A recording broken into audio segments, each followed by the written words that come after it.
안녕하세요. 지금 이 사람 임수민입니다. 어제에 이어서 제주 올레길을 만든 서명숙 이사장과 함께합니다. 제주 올레길은 눈물 마를 날 없는 길이란 얘기가 있는데요.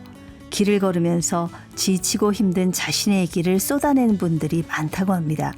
서명숙 이사장 또한 몸과 마음이 만신창이가 됐을 때 올레길을 만들기 시작했고 길을 만들면서 치유가 됐다고 하는데요. 발걸음이 만들어내는 기적의 현장, 제주 올레길 서명숙 이사장 지금 만나봅니다.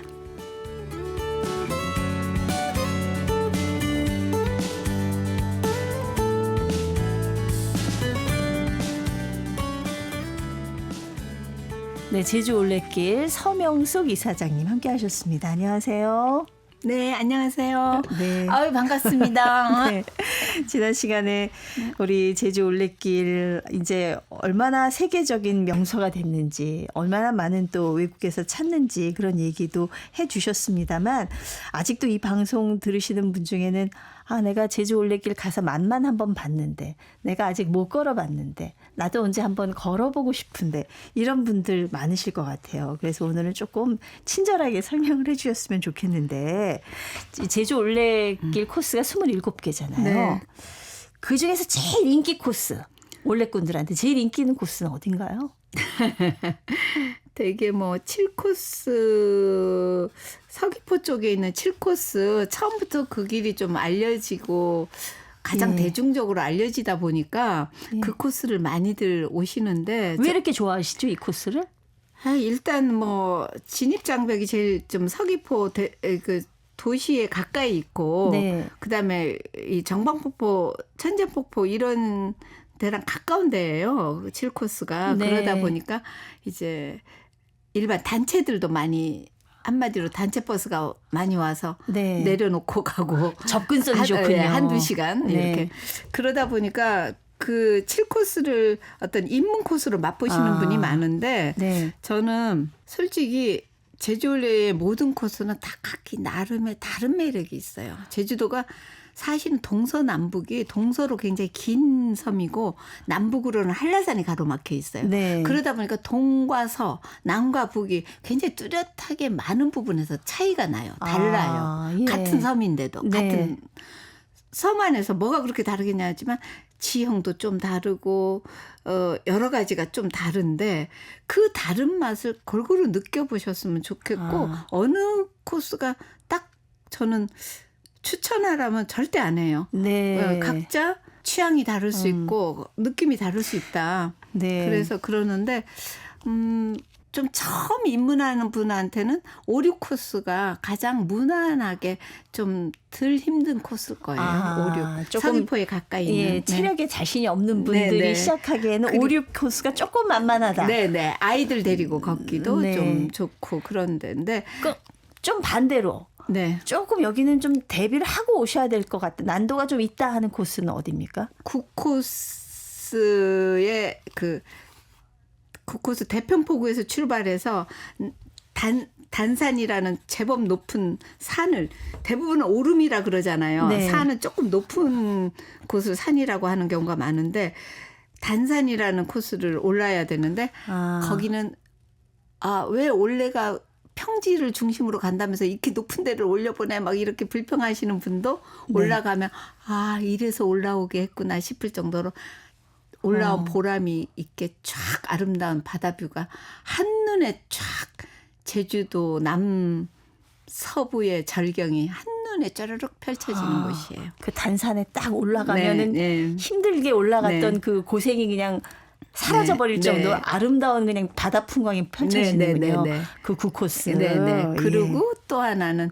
취자도 코스. 많은 올레꾼들이 완주를 못한다고 원망하는 네. 완주의 방해자라고 얘기되는 취자도가 절경으로는 가장 그 외국 친구들도 가장 인상적인 코스 꼽으라면 취자도를 꼽는 친구들이 제일 많더라고요. 네. 취자도는 한마디로 바다와 산의 아름다움을 동시에 가장 압축을 해서 갖고 있는데요. 네. 앞에는 다도해가 40개 넘게 펼쳐져 있고 섬이 섬 앞에 섬이 있는 거예요. 예. 추자도가 상추자, 하추자 두 개의 섬으로 나뉘어 있는데 그 하추자와 상추자 사이에 바다에 그렇게 46개, 7개의 섬이 크고 작은 섬이 모양도 정말 각기 다 달라요. 예. 정말 조물주가 어쩜 저렇게 다양하게 빚었지 할 정도로 다른 모양의 섬들이 쪼르륵 펼쳐져 있고 거기에 또 산이 우리 코스에 산이 2개나 있어요. 대왕산과 돈대산이라고 산이라고 이름 붙었으니까 좀 높겠죠. 그러면 올라가면서 이렇게 보면 섬들이 각기 다른 시선으로 보이는 거예요. 네. 고도에 따라서 높이에 따라서. 그 코스는 시간을 얼마나 잡으면 되나요? 1박 2일을 반드시 잡아야 되죠. 거기는 1박 2일 하루에 잡아야 그 되는군요. 두 코스를 다 걸으려고 하다가는 다 걷지도 못하고 길의 아름다움을 제대로 못 느낄 거예요. 보통 한 코스에 하루 정도 생각을 하면 그렇죠. 되나요? 그러니까 예. 추자도에는 1박 2일을 바칠 시간을 해야죠. 들어가서 한 코스 걷고 네. 다음 날 나오기 전에 한 코스 걷고 뭐 이런 식으로 여행이라는 건 시간을 그만큼 낭비하고 투자해야 되는 거예요. 네. 시간을 저는 압축적으로 뭐 이게 일에는 효율성이 중요한데 여행이야말로 비효율적으로 해야지 예. 가장 낭만적인 여행을 가장 깊이 있는 여행을 할 수 있다. 너무 멋진 말씀이네요. 네. 저는 어쩌다가 이제 휴가 여행을 가게 되면 욕심이 나가지고 무리하는 경우가 많거든요. 그러니까 욕심 내다가 오히려 정말 과욕이 탈을 부르는 거죠. 네. 가장 욕심을 버려놓고 시간 난 낭비할 거야. 그래 있는 건 시간뿐이야. 이런 마음으로 그게 휴가라는 게 시간을 확보된 시간을 가장 천천히 쓰고 네. 가장 그 기꺼이 시간을 탕진하고 낭비할 생각을 하면 굉장히 많은 그 가치로 보답이 올 거예요. 즐거움으로. 그 낭비가 아니라 오히려 네. 더 중요한 것을 얻게 되는 그렇죠. 네. 그런 계기가 될 것이다. 네. 사실 올레코스 생긴 지가 18년이 됐는데 네. 제주대학교에서 올레길과 관련한 학과목도 지금 생겼다고 해요. 네네. 예. 그 작년 3월에 지금 총장님께서 네. 그 전에 학생 2명이 잇따라 안 좋은 일이 있었군요. 예, 네. 그거에 되게 충격을 받으셨어요.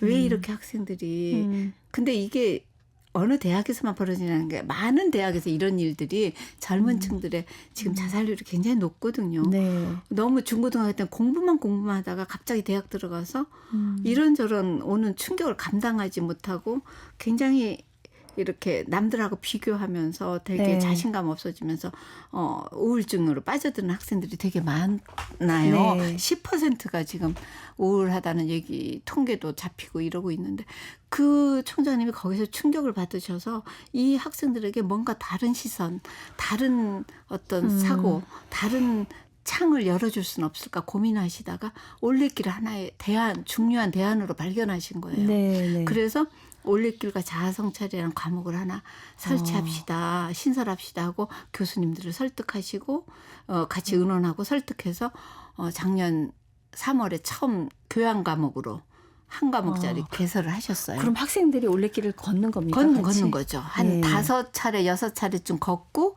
그 걷는 동안에 멘토하고 같이 걷는 거예요. 여러 분야에서 네. 나름 이제 좌절과 성공을 겪고 어느 한 분야에서 성취를 이루고 어떤 한 분야에서 또 다른 사람한테 어떤 팁을 줄 수 있을 만한 네. 또 학생들과 얘기를 나누고 싶어 하시는 그런 멘토들을 모셔서 네. 같이 올레길에서 친구들하고도 얘기하고 자연하고도 얘기하고 멘토하고도 얘기하는 그런 경험을 갖게. 그러니까 캠퍼스 밖에 교실, 캠퍼스 밖에 캠퍼스로 올레를 활용하시는 거죠. 그런데 1년을 해보고 나니까 1학기, 2학기 해보고 나니까 되게 호응이 좋았어요. 네. 그래서 이번에는 작년 1년 해보고 나서는 이번에는 10개 학과로 확대를 했어요. 10개 학과에서 다 교양 과목으로 채택을 한 거예요. 올레길과 자아성찰. 그렇게 해서 올 3월부터는 10개 학과로 늘어났는데 올 여름방학에는 아예 계절 학기로 이 전국의 대학생들 중에 계절 학기로 이 올레길과 자아성찰을 하고 싶은 다른 대학에서도 올 수가 있는 건데 이게 제가 얘기를 들어보니까 여름방학, 겨울방학에 한해서 굉장히 인기 과목이래요. 그때 1시간 만인가 거의 마감이 그냥 바로 되는 거죠. 수강 신청이 전국에서 하니까. 네, 수강 신청 못하는 학생들이 막 더 그 반을 늘려달라고 할 정도로. 그래서 올 겨울에는 3개 반으로 늘린다고 그러더라고요. 네.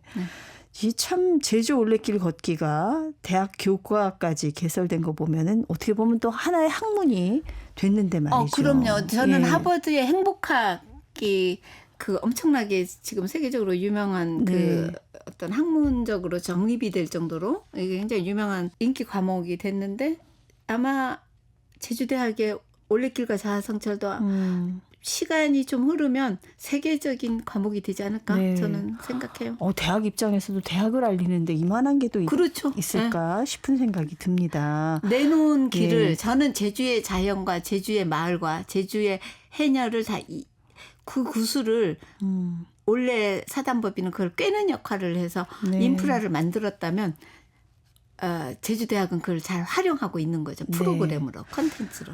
이 길 하나로 이렇게 많은 걸 바꾸셨단 말이에요. 서명수 이사장님 이제 18년이 됐습니다만 이 제가 바꾼 게 아니라 저는 시작했고 많은 사람들이 이제 아이디어를 내고 있는 거죠. 어쨌든 물꼬를 트셨으니까. 이 길이라는 게 뭘까요? 저는 산티아고 길에서 만난 그 헨이라는 영국 여자랑 2006년에 만났을 때 우리 둘이 서로 한 달 넘게 걸은 사이에서 만났어요. 저는 33일 걸었고 그 친구는 32일 걸은 채 어느 한 마을에서 혼자 만났어요. 오신 거 둘 다? 그렇죠. 혼자? 네. 서로 출발 날짜는 다르고 서로 계속 엇갈리다가 마지막 33일 되는 날 만난 거예요. 그 친구랑 나랑. 그러면서 한 달 이상을 걷다 보니까 길에 대한 서로 어떤 철학이라면 거창하고 어떤 자기 컨셉이 생겼을 거 아니에요. 생각이 딱 정립이 됐는데 그때 그 여자랑 나랑 신기하게도 말하다 보니까 너무 똑같은 거예요. 생각이. 어머 너도 그런 생각이야? 나도 그런 생각이야 하면서 신기할 정도로 생각이 일치를 본 게 길은 행복한 종합병원이다. 행복한 야외 종합병원이다. 대부분의 병원은 실내에 있잖아요. 근데 이게 자연 속에 있는 행복한 종합병원인 거예요. 치유를 해주는 곳이군요. 몸과 마음이 걷다 보면 저절로 몸에 근육이 생기고 지방은 떨궈져 나가요. 지방, 필요 없는 지방 덩어리는 걷다 보면 조금씩 떨어져 나가고 근육은 점점점 생겨요. 그런 것처럼 머리에도 필요 없는 지방이 떨궈져 나가고 그 지방이 뭐겠어요. 쓸데없는 걱정, 근심, 비교하는 마음, 초조한 마음, 욕심 이런 것들, 망상 이런 것들이 다 스트레스 이런 게 떨궈져 나가고 그래 걸을 수 있다는 것만으로도 난 행복해. 오늘 눈 떠서 이 태양을 볼 수 있다는 것만으로도 행복해. 오늘 다리가 성해서 걸어서 이 아름다운 풍경과 이 좋은 사람들 만나는 것만으로도 너무 행복해. 그리고 나 자신과 만나는 건 더 행복해. 이런 생각은 자존감을 형성해 주거든요. 자존감, 자아 존중감, 그다음 소확행이라 그러잖아요.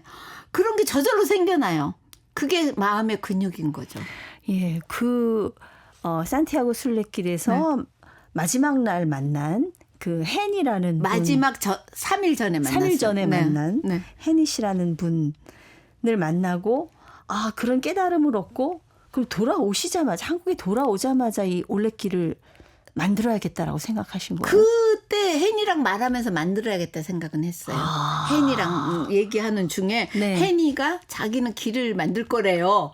영국 자기 고향 런던에서 1시간 떨어져 있는 무슨 바닷가 마을이 고향이라면서 아니 이 아름다운 행복한 종합병원이 왜 이 나라에만 있어야 되냐 스페인에만 모든 나라의 모든 세계인들은 지금 다 병들고 다 머리 아프고 몸 아프고 다 마음이 우울하고 다들 자기가 인정하든 안 하든 다 조금씩은 다 아파 있다는 거예요. 현대인들은. 그럼요. 그렇게 아파 있는데 다 여기에 올 수 있는 처지는 못 된다는 거죠. 돈, 시간, 여러 가지 배짱, 여러 가지가 다 허락해야 올 수 있는 게 그 먼 거리에 있는 긴 시간이 걸리는 산티아고 길이라면 각자 돌아가서 자기 근처의 마을에 아름다운 자연은 다 어느 지역이든 조금씩 있으니까 그걸 연결해서 길을 만들면 작은 종합병원, 그다음 마을병원이라도 만들 수 있는 거 아니냐. 사실은 그래서 이 제주 올레길을 만드셨어요. 성공하셨어요. 그리고 제주 올레길을 시작으로 우리나라도 전국에 그 많은 길들이 생겼습니다. 마을병원들이 다 생긴 거죠. 다 생겼어요. 혜니 씨는 갑자기 궁금해져요. 연락이 되세요? 그거 너무 중요한 질문이에요. 제발 이 방송 예. 듣는 해외에서도 KBS 많이 듣는다고 그러는데 네. 교포분이 됐든 외국분이 됐든 혜니 좀 찾아줬으면 좋겠어요. 영국의 런던에서 1시간 정도 걸리는 어떤 마을 이름도 잊어먹었는데 어떤 마을에 산대요. 그 출신이라는데. 그러니까 혜니 씨는 지금 뭐 하고 있는지. 혜니. 그래서 그냥 혜니예요? 성도 생각이 안 나요? 성도 생각 안 그냥 나요. 다 혜니. 적어놨는데 그 적어놓은 메모지를 고의 간직하려고 다른 사람들 적어놓은 수첩하고는 분리해서 놔뒀는데 다른 사람 거는 남아있고 이 혜니 것만 없어요. 지금. 네. 혜니 씨 연락 꼭 닿았으면 좋겠고. 네. 제가 외국 그 올레꾼들 만나면 맨날 혜니 얘기하면서 그래서 우리 몇 사람이 지금 네. 혜니 찾기 프로젝트. 예전에 KBS에 TV는 사랑을 싣고라는 네, 프로그램이 그런 프로 있었는데 있었으면 있으면 꼭 그 외국에. 혜니 씨를 찾고 싶으시겠어요. 그렇죠. 지금. 그렇죠. 예. 혜니 씨와 함께 이런 이 길을 만드는 걸 꿈꾸셨는데 네. 서명수 이사장님 이루셨습니다. 사실은 근데 굉장히 잘 나가는 여성 언론인이셨어요. 예.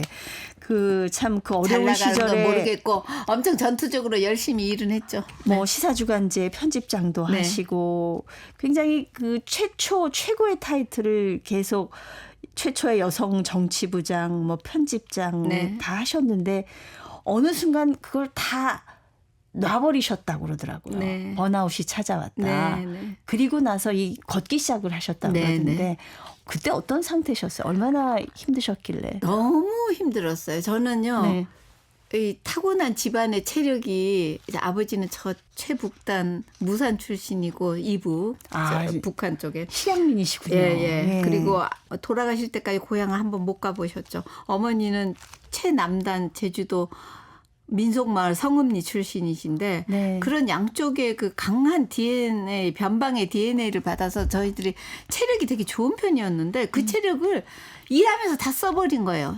그러니까 지금 생각해보면 배터리 충전도 안 한 채로 나는 최강의 배터리다 생각하고 예. 그 에너지를 다 써버리고 나중에는 제가 이렇게 찰랑찰랑 우물물이 넘치는 우물물이 바닥에 하나도 안 남은 느낌.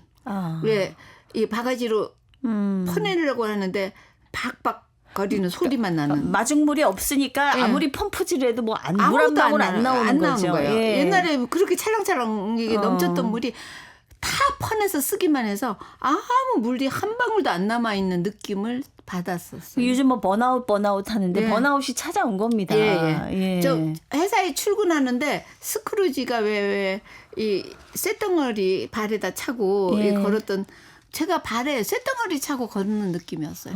발이 질질 끌리는 느낌. 그리고 아침에 일어나면 두통이 시작되고 오후에는 편두통, 저녁에는 불면증. 그냥 늘 머리가 아파 있고 네. 몸은 늘 무거워 있고 무거운 쇳덩어리 이끄는 것처럼. 그렇게 힘들었던 중 병원 갔더니 종합검진을 머리끝부터 발끝까지 했는데 아무 병이 없다는 거예요. 예. 더 좌절스러웠어요. 왜냐하면 병이 있다 그러면 고치면 되는 거잖아요. 그렇죠. 근데 예. 병은 안 나타나는데 나는 죽을 것 같은 거예요. 그런데 의사 선생님이 다행히 그때 예방적 처방을 내려줬는데 스트레스 받지 마라, 과로하지 마라, 운동, 유산소 운동 한 가지를 일주일에 4-5번 해줘라. 이 3가지 처방을 내려줬는데 앞에 2가지는 내가 실천할 수 없는 거였어요. 네. 근데 마지막 하나라도 해야지 하고 운동을 시작한 게 이것저것 다 해봤지만 아무것도 되는 운동이 없었는데 8번째로 택한 운동이 이거 운동 못하면 나는 이제 그냥 이렇게 살다 죽어야지 한 운동이 걷기였어요. 걷기를 시작을 하셨군요. 걸은 지 3년 만에 간 게 산티아고였죠. 그래도 준비를 많이 하셨군요. 네, 그래도 했어요. 나름. 네. 그러니까 산티아고 순례길도 만만치 않다고 들었습니다. 네, 제주 올레길도 네. 그냥 낭만으로 확 오셔서는 좀 완주하기 힘들고요. 준비하고 가야 동네 되는군요. 길부터 걸으세요. 일단 동네에 산책. 저는 서울에 살면서 그 언론사에 있을 때 동네 학교 운동장부터 걸었어요. 처음 걸었을 때 15분 걸었던 사람이에요. 근데 15분 이제- 걷고 너무 지치더라고요. 이제 오늘은 됐어 이랬는데 지금은 네. 15시간도 걸어요. 와, 갑자기 이 말씀 해주시니까 제가 용기가 좀 생깁니다. 그럼요. 예. 얼마든지요. 그래서 15분에서 다음 주엔 30분 늘리고 그 다음 달에는 1시간으로 늘리고 조금씩 이게 몸을 자꾸 이렇게 훈련을 시켜야 돼요. 네. 몸도 정말 사람 몸은 훈련하기 나름인 것 같아요. 근데 사실 처음에 결심하고 다르게 내가 이런 우리나라에도 이런 길을 만들어야지 산티아고 순례길 같은 길을 만들어야지 결심을 했다고 하더라도 길을 만든다는 게 이게 쉬운 일이 아니잖아요. 우여곡절이 굉장히 많으셨을 것 같은데. 어마어마하게 많았어요. 제가 워낙에 저는 결심을 잘 많이 하는 편이 아닌데 하고 싶은 거는 자주 많이 있지 않아요. 어렸을 적에 딱 중학교 때 기자가 되고 싶다는 마음 한 번 가졌었고 그다음에 길 내겠다는 마음 딱 두 번째 가진 건데 마음을 자주 여러 차례 갖지 않는 대신 한 번 가진 거는 끝까지 가는 편이에요.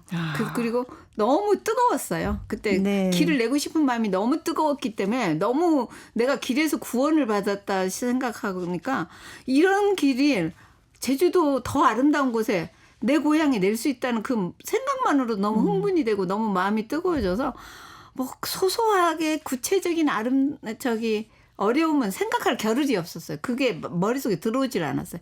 이 고민 같은 거 뭐 이렇게 이거 힘들지 않을까 이런 생각은 너무 하고 싶은 마음에 압도돼 버린 거죠. 사실 제일 힘들었을 게 제가 생각해보면 1코스가 제일 어렵지 않았을까 싶어요. 맨 처음엔 저희들도 경험이 없었고 그다음에 그 마을 사람들도 그런 걸 듣도 보도 못했었고 주변 사람들도 이해가 안 됐고 이랬기 때문에 설득하고 찾아내고 설득하고 이러는데 제일 힘들었고요. 1코스는 거의 47번쯤 갔어요. 그 마을을. 찾아가고. 네, 찾아가고.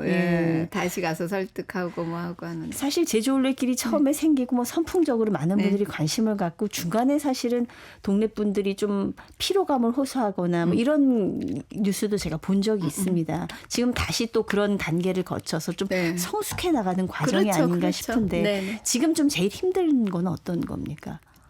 지금은 정말 예전에 비해서는 정말 동네 주민들도 공무원들도 자원봉사자들도 직원들도 많이 이제는 경험이 축적이 돼서요.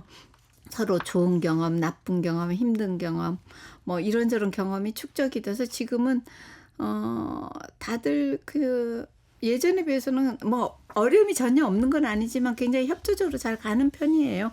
그리고 클린올레 저는 정말 자랑할 만한 거는 클린올레.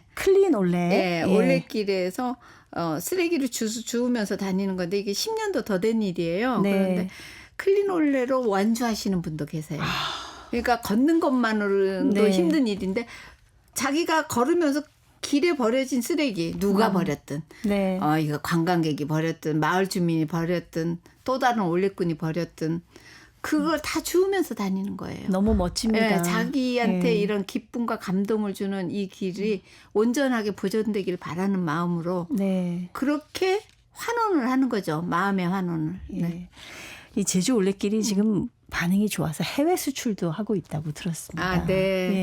뭐 수출이라면 하지만 어쨌든 일본 같은 데는 10년, 11년 전에 그 규슈 관광 추진 기구에서 한국 관광객이 이제 동일본 대지진 영향으로 갑자기 급히 감소하니까 이게 뭐 좀 돌파구를 찾아보려고 막 하다가 보니까 한국에 걷기 열풍이 불었다. 그리고 그 열풍의 진원지가 제주 올레다 하니까 제주 올레를 한번 시찰하러 와본 거예요.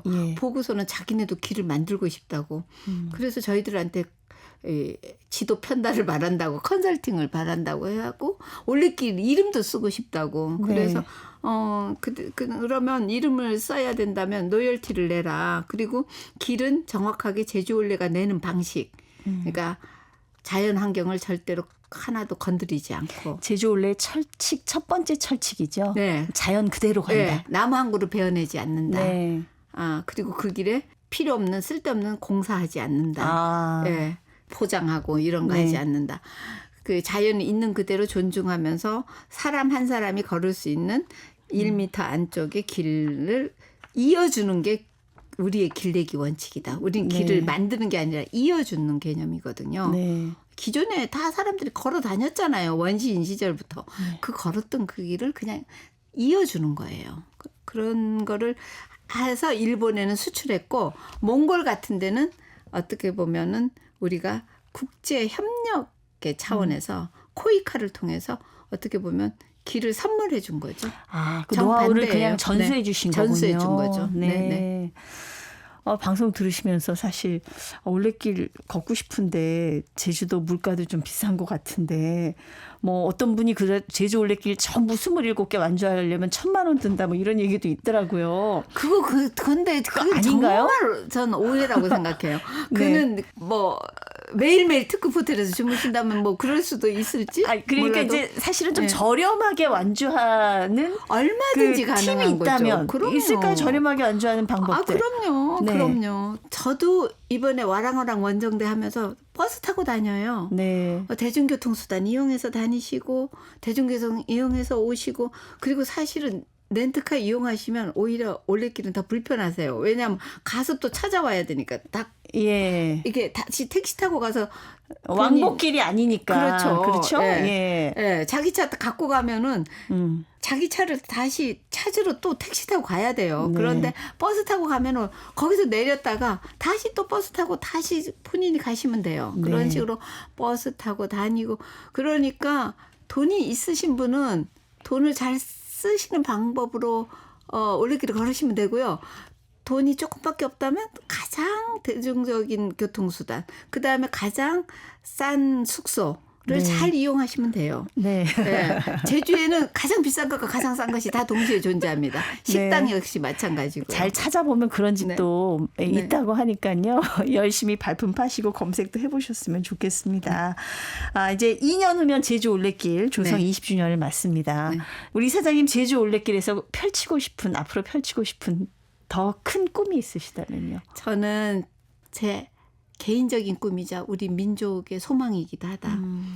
세계에서 가장 장기적인 유일한 분단국가예요. 우리가 네. 70년을 분단국가인데 여기에서 개인적으로 저는 아버지가 최북단 한때는 한 나라였고 한 민족이었던 북한의 최북단의 마을에서 나고 자라신 분이다. 한경북도 무산이라고 하셨죠. 네. 예. 그리고 어머니는 최남단의 민속촌 마을의 출신이시다.